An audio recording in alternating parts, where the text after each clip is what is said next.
45 degrees on the Stuart Highway, 600 kilometres to the nearest workshop, and a prime mover that has shut itself down over a sensor. Not a broken engine, a sensor.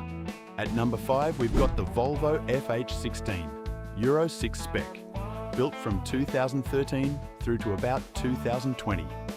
16-litre D16 under the cab, up to 700 horsepower, and on paper it's the most powerful thing you can put in front of a B-double in this country. Out on the Hume, it's beautiful. Quiet cab, gearbox doing the work for you, sits on 100 all day.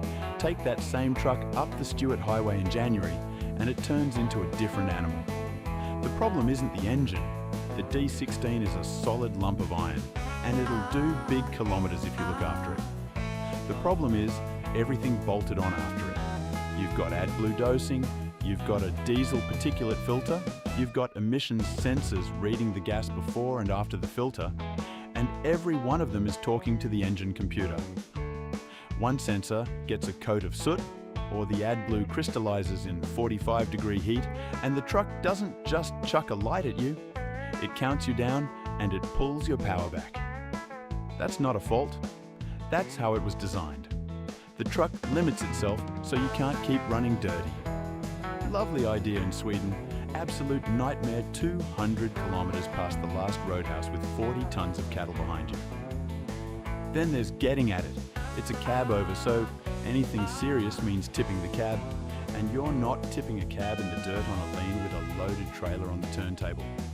And when you do get in there, the bloke in the shed can't fix a sensor fault with a spanner.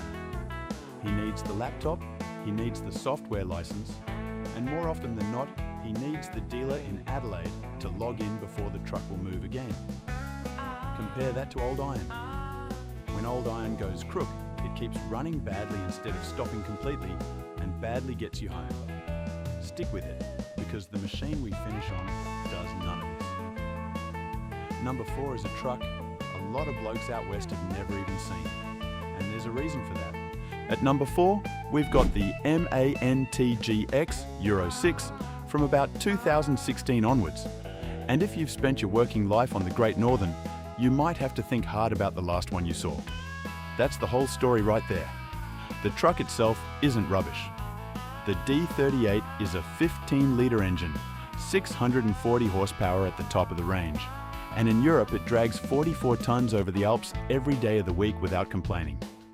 But Europe has a dealer every 2 hours. Australia doesn't. MAN sells in small numbers here next to Kenworth or Volvo, and that number decides everything about your day when something lets go. Cook a dosing module or a turbo actuator on a European cab over that shifts a couple of hundred units a year in this country, and that part is not sitting on a shelf in Port Augusta. It's coming from Sydney, or it's coming from Germany. Meanwhile, your truck is parked on the gravel at a roadhouse and your load is going off in the back while you wait on a courier.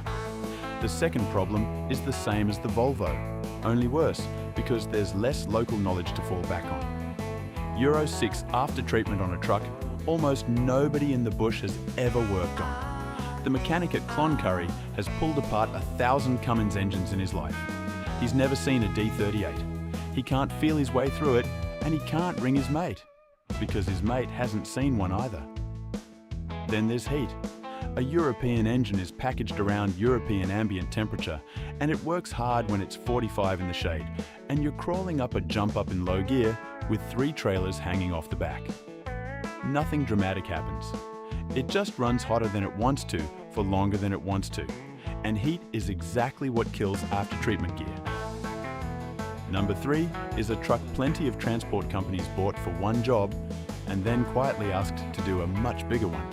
At number 3 we've got the UD Quon GW26 current shape from 2019.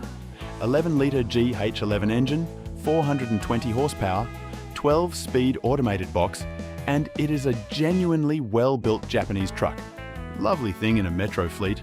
Runs a B-double up and down the coast all week and gives you nothing to complain about. The trouble starts when somebody looks at the price next to a Kenworth, sees 70 tonnes on the rating plate and sends it west.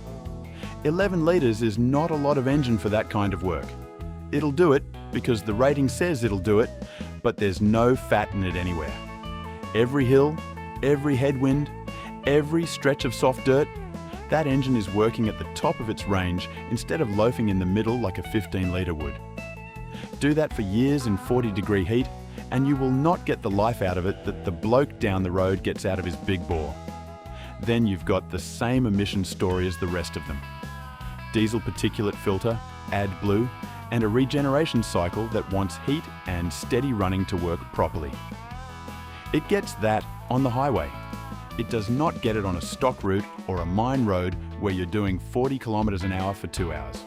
Soot builds up, the filter blocks, the computer wants a regeneration it can't finish, and eventually it derates you.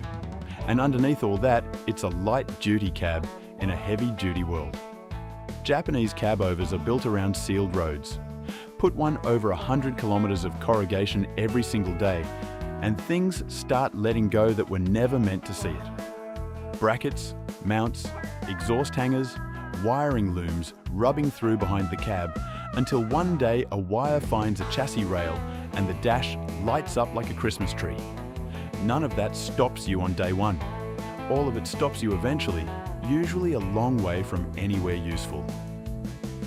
Number 2 is the one that upsets people because plenty of blokes reckon it's the best thing they ever drove. At number 2, we've got the Scania R620, the R series from 2005 through to about 2016. 16-litre V8, 620 horsepower, and there isn't a truckie alive who'll tell you it's a bad thing to sit in. It sounds incredible, it rides well, and it'll walk away from most things on the road. Which is exactly why it ended up doing work it was never the right tool for.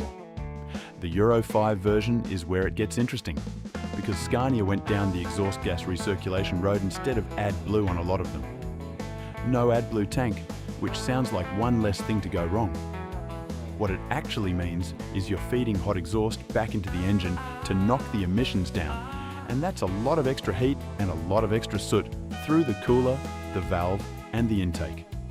Now do that at 45 degrees with 3 trailers on.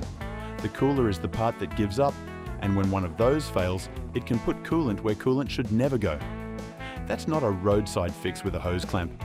That's a tow, and out past Newman, a tow is a bill with 4 figures in it before anybody has even opened the bonnet. The other thing that gets people is the V8 itself. It's a beautiful engine, but it's packed into a cab over, and everything you need to reach is buried under everything else you don't. Stack the electronics on top of it. The gearbox, the retarder, the engine management, all of it networked together, and a fault in one corner will drop you into limp mode over something that isn't mechanically wrong at all. And the dealer story is the same as every other European. Thick where the freight is thick, thin as anything once you're off the eastern seaboard. Owner-drivers have worked that out the hard way in the Pilbara.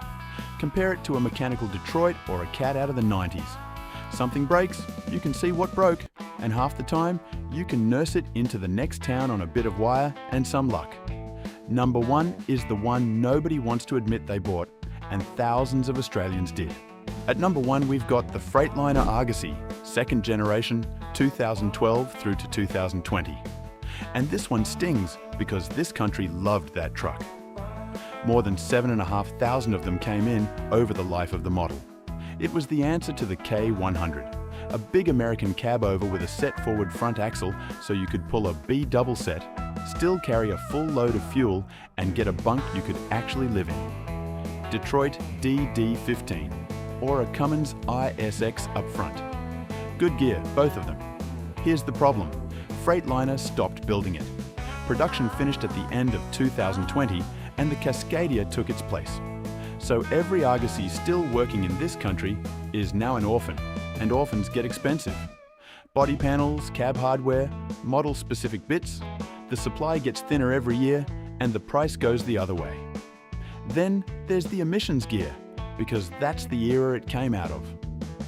Exhaust gas recirculation, diesel particulate filter, and a regeneration cycle that hates the sort of work a lot of these trucks ended up doing.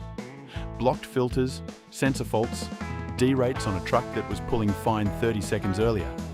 Plenty of operators ran them on line haul where the regeneration cycle had a chance to do its job, and plenty of others put them on dirt and short runs where it never did.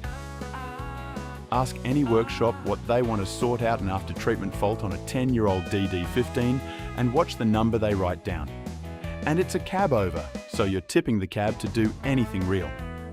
That's fine in a depot on a level floor with a hoist over your head. It's a completely different proposition on red dirt, on a slope with a loaded trailer behind you and no phone signal.